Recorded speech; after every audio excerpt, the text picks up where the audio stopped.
Hello दोस्तों, आज हम फंडामेंटल राइट पार्ट 3 आर्टिकल 12 के बारे में स्टडी करेंगे। देखिए, आर्टिकल 12 में हमारे कॉन्स्टिट्यूशनल में क्या लिखा गया उसको हम समझने की कोशिश कर सकते हैं। देखिए, 12 में स्टेट का मतलब राज्य जो प्रशासन चलाता हो, उसमें पहला है the state include parliament and central government, यानी पार्लियामेंट है और सेंट्रल गवर्नमेंट है। जैसे पार्लियामेंट मतलब हमारे देश का सांसद और सेंट्रल गवर्नमेंट मतलब जो इसके मिनिस्टर्स, ये स्टेट के अंदर आते हैं। दूसरा है स्टेट एंड स्टेट लेजिस्लेटिव, ये भी समझ में आता है।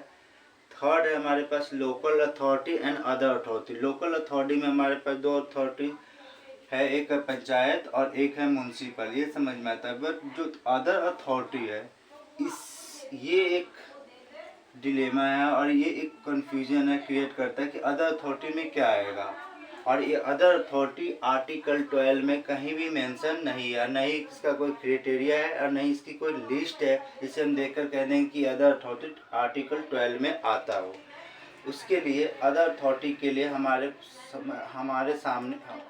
देश के सामने 3 केसेस आए हैं, जिन 3 केसेसों में कोर्ट ने इन अदर अथॉरिटी को अपनी तरफ से डिफाइन किया है। पहला है मद्रास वर्सेस शांताबाई। इसमें एक क्वेश्चन अराइज हुआ था कि क्या यूनिवर्सिटी स्टेट के डेफिनेशन में आता है, तो यहाँ पर सुप्रीम हाई कोर्ट का ऑर्डर था नहीं, ठीक है।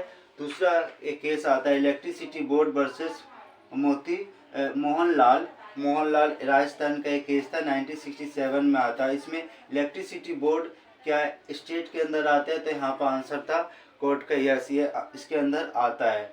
बट इसमें जो क्राइटेरिया दिया गया था वो वेल डिफाइन नहीं था। But RD Sethi versus international airport, इसमें इंटरनेशनल एयरपोर्ट को क्या आर्टिकल 12 के अंदर आता है, तो high court and supreme court के जजमेंट के थ्रू इसमें किया गया था यस, इंटरनेशनल एयरपोर्ट अथॉरिटी हमारे आर्टिकल 12 के अंदर आता है। और इसी केस में सुप्रीम कोर्ट और हाई कोर्ट ने कुछ क्राइटेरिया डाला था, जिस क्राइटेरिया के थ्रू हम अदर अथॉरिटी को स्टेट कह सकते हैं। जैसे उसमें है फाइनेंशियल असिस्टेंस, दूसरा है एनी अदर असिस्टेंस, थर्ड है हमारा कंट्रोल एंड मैनेजमेंट, फोर्थ है स्टेट मोनोपोली और फिफ्थ में हमारे function of authority like a government. Authority का फंक्शन क्या है, दैट मीन देखिए पहला क्राइटेरिया क्या है, उसको क्या फाइनेंशियल असिस्टेंस गवर्नमेंट की तरफ से मिल रहा है, नहीं मिल रहा है और कितना मिल रहा है। दूसरा है एनी अदर असिस्टेंस, कोई अदर असिस्टेंस तो नहीं मिला। थर्ड है कंट्रोल एंड मैनेजमेंट, क्या कंट्रोल उसका कंट्रोल किसके पास है। फोर्थ है स्टेट मोनोपोली का मतलब है कि पर्टिकुलर कंपनी या पर्टिकुलर अथॉरिटीज ओनली स्टेट के पास आता है। और इसका फिफ्थ है function of authority like a government, और उस फंक्शन का अथॉरिटी क्या है। जैसे देखिए कोई भी कंपनी है, तो अगर दो तरह की कंपनी, अगर प्राइवेट कंपनी है तो प्रॉफिट मोटिव होता है, और जो गवर्नमेंट कंपनी है वो वेलफेयर मोटिव होता है। जो गवर्नमेंट कंपनी हुआ तो ऑफकोर्स वो लोकल अथॉरिटी के अंदर आ जाएगा। इस पूरे लेक्चर से एक कंक्लूजन ये है कि आर्टिकल 12 में 3 तरह के स्टेट्स को डिफाइन किया गया। अदर अथॉरिटी के लिए हमें केस टू केस को स्टडी करना पड़ता है, जिसमें 3 केस इंपॉर्टेंट है। पहला मद्रास वर्सेस शांतिबाई, दूसरा इलेक्ट्रिसिटी बोर्ड वर्सेस मोहनलाल और तीसरा आरडी सेठी वर्सेस इंटरनेशनल एयरपोर्ट अथॉरिटी। इसमें और आरडी सेठी वर्सेस इंटरनेशनल एयरपोर्ट अथॉरिटी में कोर्ट ने 5 क्राइटेरिया रखा हुआ है, जिसको देखकर हमें पहचान सकते हैं कि वो आर्टिकल 12 के अंदर आता है या नहीं।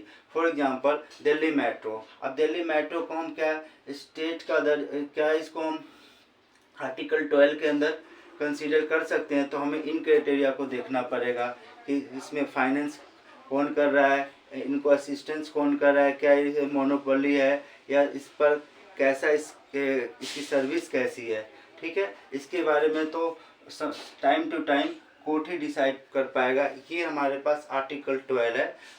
आशा है कि मैंने कुछ समझाने की कोशिश किया और आपको ये समझ में आया होगा। ये है आर्टिकल 12। Thank you.